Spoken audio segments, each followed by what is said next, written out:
Hallo und herzlich willkommen. Mal ganz ehrlich, haben Sie sich schon mal gefragt, was uns eigentlich so richtig mit der Welt verbindet? Ist es unser Wissen oder ist es das, was wir fühlen? Genau hier setzt die wirklich faszinierende Philosophie von Reba Hibun an. Er sagt nämlich, dass diese beiden Dinge, Liebe und Wissen, die untrennbaren Säulen unserer ganzen Existenz sind. Und genau das schauen wir uns heute mal genauer an.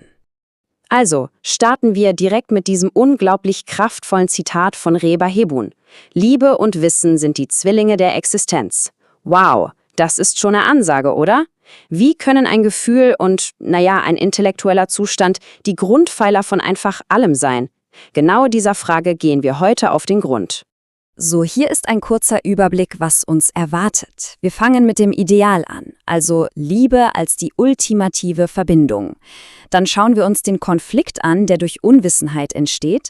Und zum Schluss, ganz wichtig, die Lösung, die Reba Hibun vorschlägt, eine Zukunft in Einheit. Also legen wir los. Was ist denn das Fundament in Reba Hibuns Philosophie? Nun, alles beginnt mit der Liebe. Aber, und das ist wichtig, vielleicht nicht so, wie Sie jetzt vielleicht denken. Hier geht es um die Liebe als unsere allererste, unsere ursprünglichste Verbindung zum Sein an sich. Für Reba Hibun ist Liebe also so viel mehr als nur ein Gefühl. Man könnte es sich fast wie unser inneres Betriebssystem vorstellen, wissen Sie? Die grundlegende Programmierung, die uns überhaupt erst erlaubt, mit der Welt in Kontakt zu treten. Noch bevor wir sprechen lernen, bevor wir komplexe Gedanken fassen können, gibt es da diese Urverbindung, die uns unsere eigene Existenz spüren lässt. Und genau hier wird's richtig spannend. Liebe ist nämlich kein passiver Zustand. Ganz im Gegenteil, sie ist der Schlüssel, der alles andere freischaltet. Dinge wie Empfindung, Wahrnehmung, Intuition, das sind aus Reba Hibuns Sicht keine voneinander getrennten Fähigkeiten. Nein, sie alle entspringen dieser einen primären Fähigkeit, uns mit der Welt zu verbinden. Sie entspringen also der Liebe. So, und wie konnte diese reine Verbindung dann zerbrechen? Schauen wir uns das mal im nächsten Abschnitt an. Hier kommt laut Reba Hibun der große Wendepunkt in der Geschichte der Menschheit. Plötzlich tritt eine neue, eine korrumpierende Kraft auf den Plan, das Streben nach Macht. Dieser Instinkt, so argumentiert er, wirkte wie eine Klinge, die unsere angeborene Verbindung zur Welt einfach durchtrennt hat. Und so entstand eine tiefe Kluft zwischen uns und der Existenz. Und diese Trennung, die hatte natürlich katastrophale Folgen. Sie führte zu endlosen Konflikten. Reba Hibun geht sogar so weit zu sagen, dass Konzepte wie das Heilige zu Waffen gemacht wurden. Sie wurden einfach missbraucht, um Gewalt und Eroberung zu rechtfertigen. Aber in Wirklichkeit, so heißt es im Text, ging es immer nur darum, das wahre Ziel zu verschleiern. Knallharte wirtschaftliche Dominanz und die Kontrolle über andere Menschen. Ja, und hier sehen wir auf absolut erschütternde Weise die realen Konsequenzen. Reba Hibun nennt hier diese unvorstellbaren Tragödien. Den Holocaust, Hiroshima, Halabdscha. Für ihn sind sie das unausweichliche Ergebnis einer Menschheit, die sich für den Weg der Unwissenheit und der Machtgier entschieden hat. Und eben nicht für den Weg der Liebe und des Wissens. Und das bringt uns direkt zum zentralen Konflikt, der laut diesem Text die gesamte menschliche Geschichte bestimmt. Hier wird dieser Konflikt wirklich kristallklar. Auf der einen Seite haben wir das Wissen, das sich mit Moral verbindet, um etwas aufzubauen, um zu vereinen. Und auf der anderen Seite steht die Unwissenheit, die Spaltung und Kontrolle nutzt, um zu zerstören. Das ist im Grunde der ewige Kampf zwischen Fortschritt und Dogma, zwischen Schönheit und Extremismus. Okay, wenn das also das Problem ist, was ist dann die Lösung? Nun, laut Reba Hibun liegt sie in einer neuen Art von Mensch. Und hier ist sie, die Lösung, die Reba Hibun vorschlägt, sein Ideal des wissenden Menschen. Das ist eine ziemlich radikale Idee, wenn man darüber nachdenkt. Es geht hier nicht einfach darum, viele Fakten zu kennen. Es geht darum, dass die eigene Identität Wissen ist. Die Loyalität eines solchen Menschen gilt dann eben nicht einer Nation, einer Religion oder einer Partei, sondern der Existenz selbst, dem großen Ganzen. Schauen wir uns das mal genauer an. Was zeichnet diesen Menschen aus? Er ist offen, dynamisch und stellt universelle Werte über jede Art von engstirniger Loyalität. Für ihn ist Vielfalt keine Bedrohung, sondern der größte Reichtum, den die Menschheit besitzt. Sein Kompass ist die Liebe, sein Ziel ist das Wissen und seine Zugehörigkeit gilt der Existenz. Ein Ideal, das wirklich zum Nachdenken anregt. Kommen wir zum Abschluss. Wie könnte eine Welt aussehen, die von diesem neuen Bewusstsein geprägt ist? Das ist im Grunde das große Ziel in Reber-Hebungs-Philosophie. Eine Welt, in der das Wissen zu einer Brücke wird, die unsere ganzen historischen Spaltungen überwindet. Der Fokus verschiebt sich also komplett. Weg von all dem, was uns trennt, und hin zu dem, was uns als Menschheit eint. Das gemeinsame Streben nach Verständnis. Und das soll keine bloße Utopie sein. Reber-Hebun skizziert hier einen ganz klaren, umsetzbaren Weg. Erstens, die Unwissenheit bekämpfen. Zweitens, Brücken bauen, also Institutionen schaffen, die uns einen. Drittens, Wohlstand sichern und teilen. Und viertens, eine globale Zusammenarbeit verwirklichen. Das ist eine ziemlich pragmatische Vision, die fest auf den Säulen von Bildung und Kooperation steht. Dieses Zitat hier bringt es eigentlich perfekt auf den Punkt. Es ist die ultimative Definition von Wissen in dieser Philosophie. Wissen ist demnach keine neutrale Ansammlung von Fakten. Ganz und gar nicht. Wahres Wissen ist eine absolute Parteinahme. Eine Parteinahme für die Liebe und die Schönheit und gleichzeitig eine klare Ablehnung von Ausbeutung und Ausgrenzung. Und damit kommen wir zum Ende dieser Analyse. Wir möchten diese tiefgründige philosophische Frage direkt an Sie weitergeben. Der Text von Reber-Hebun zeigt einen Weg auf, aber am Ende des Tages liegt die Wahl doch bei jedem Einzelnen von uns. Gehen wir den Weg des Wissens oder den der Unwissenheit? Für welchen Weg entscheiden wir uns?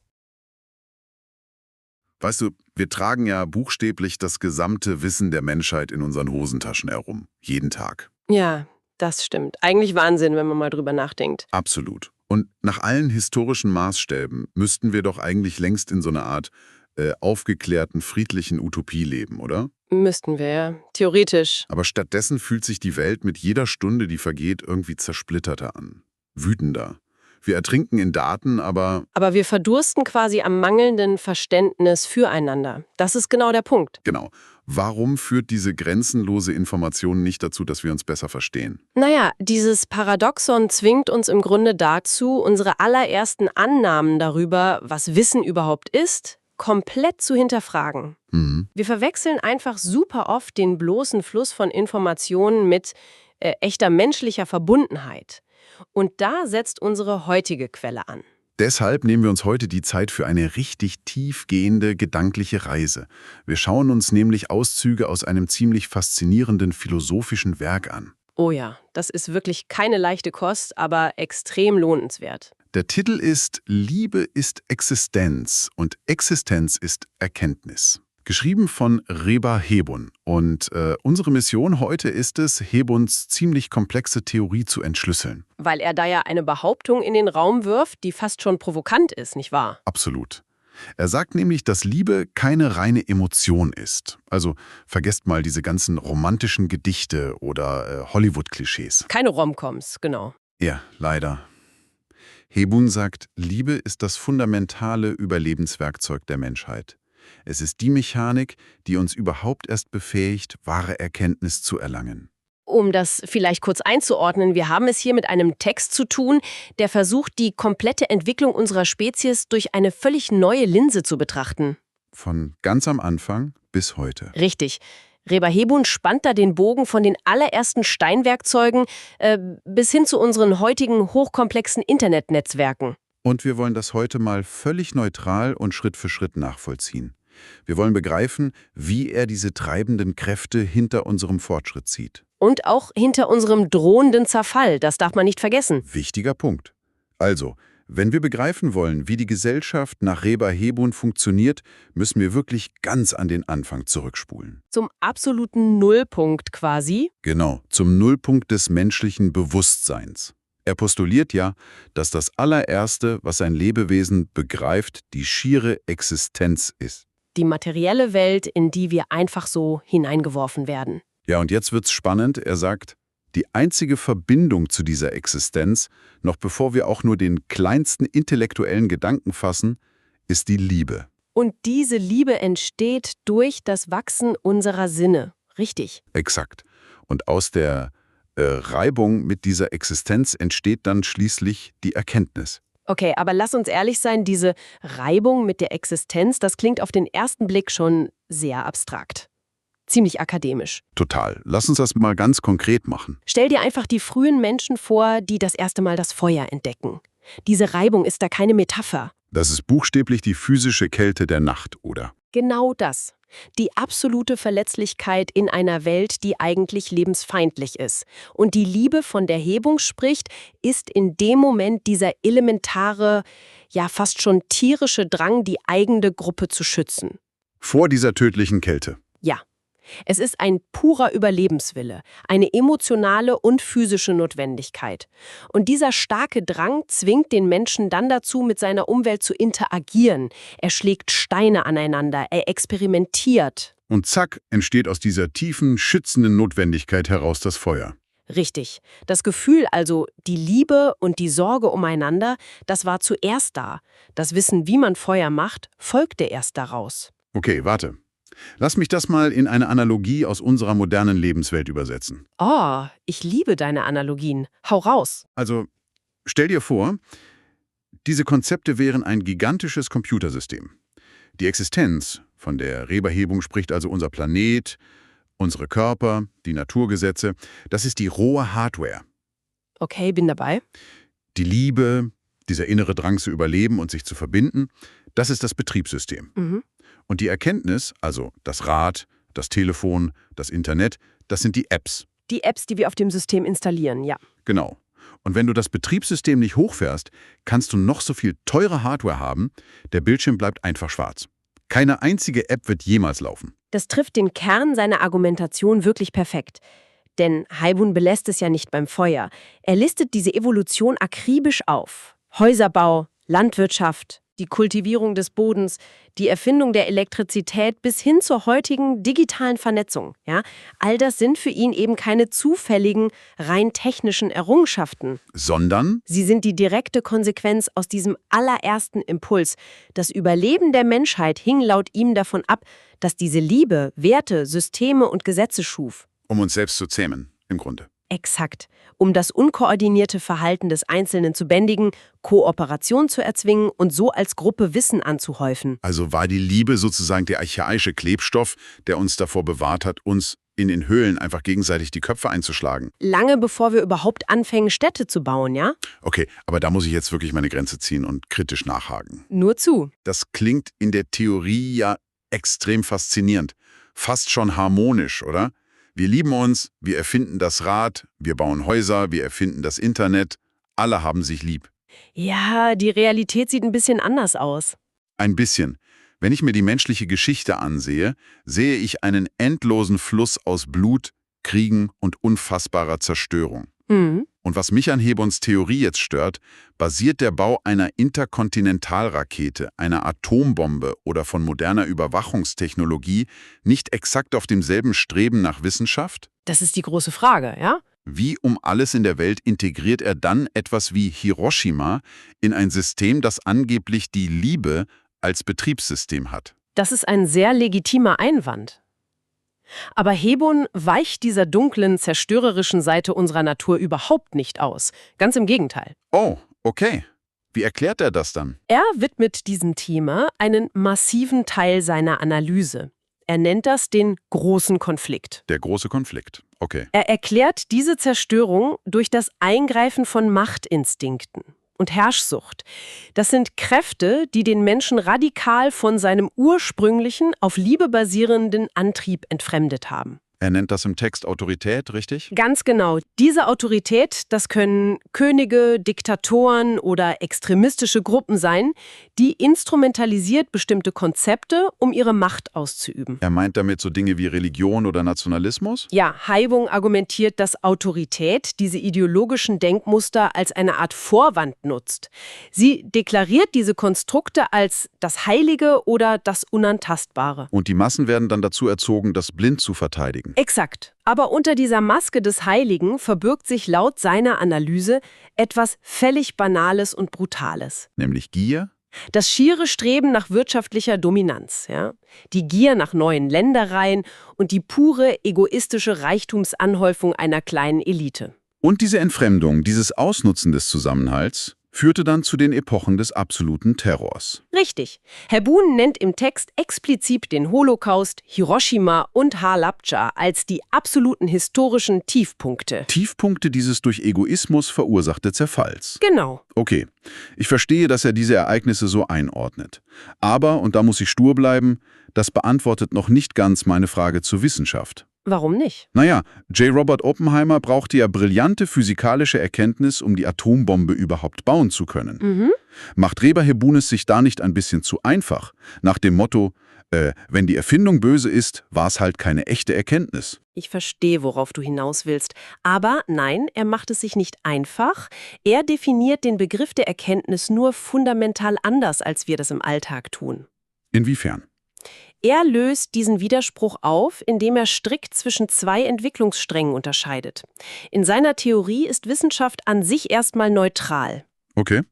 Aber sie wird erst dann zu wahrer Erkenntnis, wenn sie zwingend und untrennbar mit Ethik gepaart ist. Wissenschaft plus Ethik gleich wahre Erkenntnis. Genau. Wenn diese Ethik aber fehlt, wenn Wissenschaft also nur der Macht oder Zerstörung dient, nennt er das Wissenschaft gepaart mit Zerfall. Wow. Wissenschaft gepaart mit Zerfall. Das ist ein starker Begriff. Und für Heubun ist das eben keine Erkenntnis mehr. Das ist für ihn der höchste Grad an Ignoranz. Das heißt, das Wissen, wie man ein Atom spaltet, ist für ihn nur ein mechanischer Akt. Ja, reine Mechanik, reine Daten. Die ethische Entscheidung, dieses Wissen für saubere Energie statt für Massenmord zu nutzen, das ist der Moment, in dem aus Daten wahre Erkenntnis wird. Verstehe. Das bedeutet also, Erkenntnis ist bei ihm kein passiver Zustand des bloßen Wissens, es ist eine aktive Handlung, eine ständige moralische Einordnung? Exakt. Und er geht da psychologisch sogar noch tiefer in die Gesellschaft hinein. Wie meint er das? Er beschreibt, dass die etablierte Autorität immer nach dem Starren, dem Unveränderlichen sucht. Im Text verwendet er dafür den arabischen Begriff Thabit. Thabit, das Starre. Genau. Autoritäten wollen den Status quo zementieren, starre Regeln aufstellen und jede Abweichung bestrafen, um ihre eigene Macht zu sichern. Macht Sinn. Und die andere Seite? Die wahren Sucher nach Erkenntnis streben nach dem Dynamischen, dem Wandelbaren, dem ständigen Fortschritt. Das nennt er Mutahövel. Okay. Hebun argumentiert, dass diese systematische Repression, also dieser ständige Versuch, das Dynamische zu unterdrücken, das natürliche Betriebssystem der Liebe blockiert. Und was passiert, wenn man das Betriebssystem blockiert? Die Folge ist eine Gesellschaft, die von tiefen psychologischen Komplexen, Traumata und neurotischen Feindbildern durchzogen ist. Wow. Okay, wenn wir jetzt also an dem Punkt angekommen sind, wo wir erkennen, dass die Menschheit im Grunde massiv traumatisiert ist, weil unser Drang zu Liebe blockiert wird. Ja. dann stellt sich ja unweigerlich die Frage nach dem Ausweg. Glaubt Reber Hebun, dass wir da permanent gefangen sind, oder bietet er eine Art Blaupause für einen Neustart an? Er bietet tatsächlich ein sehr konkretes Gegenmittel an. Und das ist vielleicht der radikalste und spannendste Teil seiner Philosophie. Lass hören. Er führt ein völlig neues Konzept der menschlichen Identität ein. Er nennt das den Erkenntnismenschen. Im Arabischen Al-Insan al-Ma'rifi. Ein Mensch, dessen primäre Eigenschaft die Erkenntnis ist. Ganz genau. Aber wie sieht der Alltag so einer Person aus? Und wie unterscheidet die sich von uns heute? Für diesen Menschen ist die Erkenntnis selbst die Identität. Die primäre Zugehörigkeit ist nicht mehr die Nation, die ethnische Gruppe oder eine Religion. Sondern das Streben nach Wissen? Ja. Der Text beschreibt, dass dieser Erkenntnismensch Chauvinismus, Rassismus und jedweden engen Sekterinismus kategorisch ablehnt. Gibt es dafür ein praktisches Beispiel im Text? Ja, ein sehr interessantes Detail. Dieser Mensch lernt Fremdsprachen nicht, wie wir das heute oft tun, um primär wirtschaftliche Vorteile im Handel zu erzielen, Sondern um sich wahrhaftig und tiefgründig mit anderen Kulturen zu verbinden und deren Wissen aufzunehmen. okay, das klingt nach einem tollen philosophischen Idealbild. Ein aufgeschlossener Mensch. Aber belässt er es dabei? Oder baut er darum auch eine reale gesellschaftliche Struktur auf? Er baut eine sehr spezifische wirtschaftliche und politische Struktur auf. Hebun schlägt als Lösungsansatz das Modell einer Konföderation vor. Eine globale Konföderation? Wie muss ich mir das in der Praxis vorstellen? Ist das nicht einfach das, was wir heute Globalisierung nennen? Es unterscheidet sich diametral von der heutigen Globalisierung. Warum?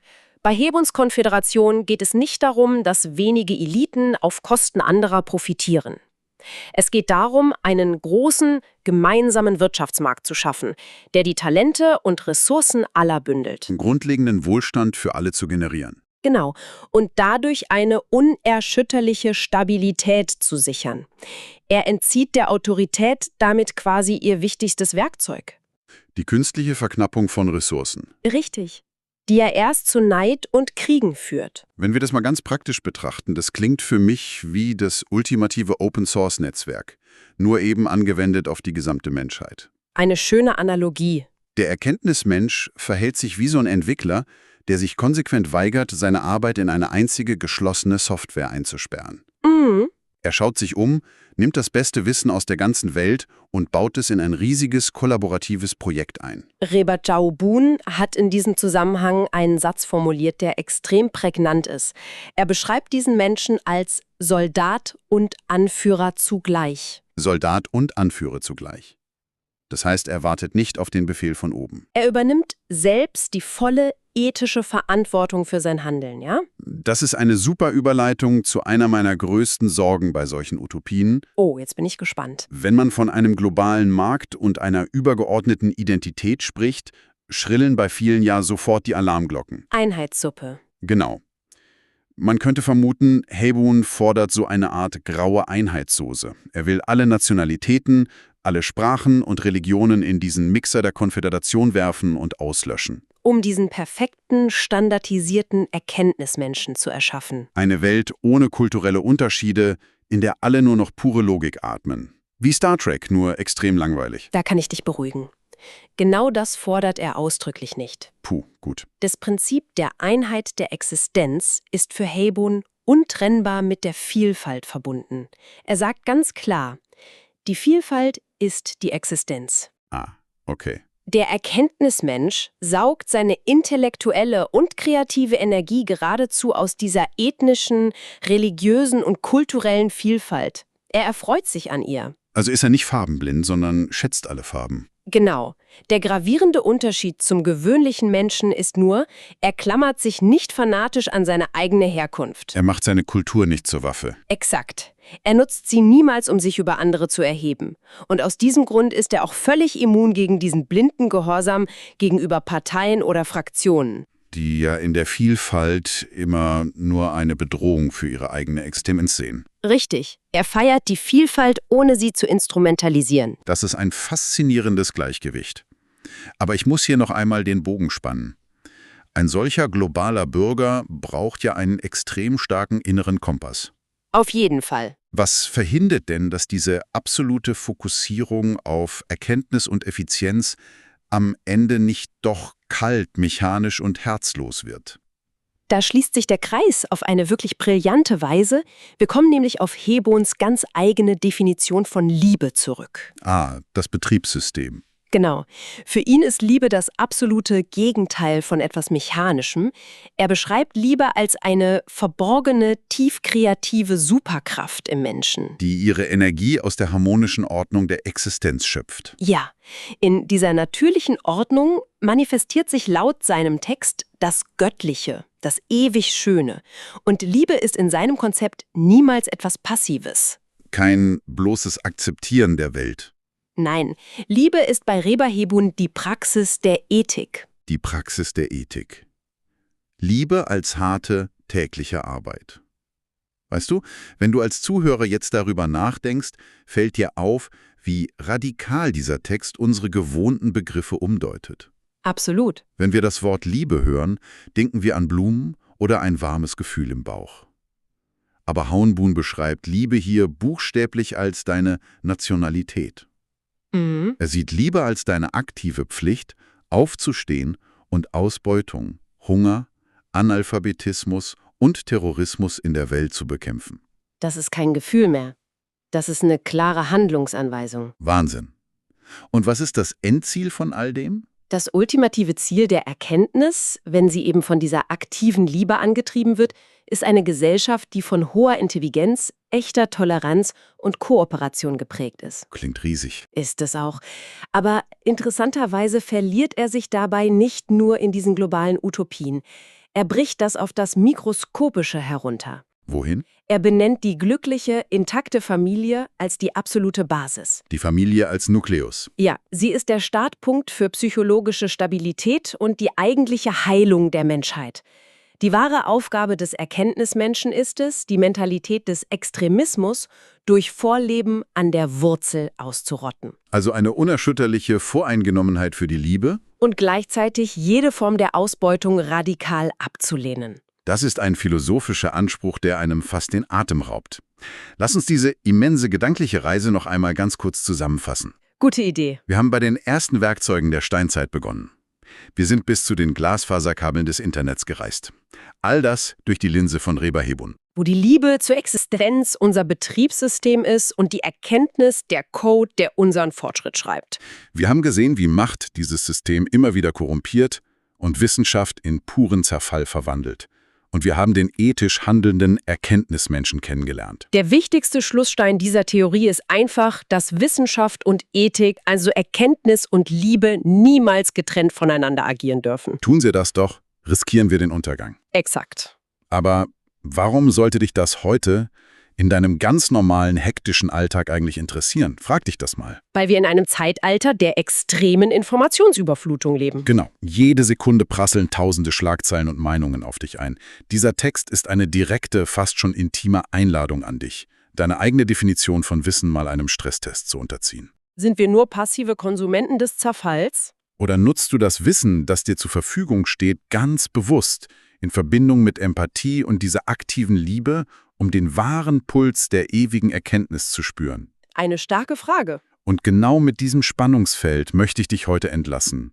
Ich habe nämlich noch einen finalen Gedanken zum Grübeln für dich. Oh, okay. Wir haben heute gelernt, dass wahre Liebe und echte Erkenntnis aus einer sehr realen, körperlichen und emotionalen Reibung mit der Existenz entstehen. Aus dem echten Überlebenskampf. Aus dem Frieren in der Nacht. Was bedeutet das also für unsere heutige Welt, in der wir immer mehr Entscheidungen an künstliche Intelligenzen delegieren? Das ist ein beängstigender Gedanke. Können Maschinen, Algorithmen aus Nullen und Einsen, die diese Reibung mit der physischen Existenz nie am eigenen Leib gespürt haben, die nie gefroren haben, die nie Angst um ein Kind hatten, können die jemals mehr generieren als nur kalte, ethikfreie Daten? Können sie jemals wahre Erkenntnis im Sinne Reber Hebungs erreichen? Oder bleibt diese tiefe Erkenntnis für immer das exklusive Privileg des liebenden, sterblichen Menschen? Denk mal drüber nach.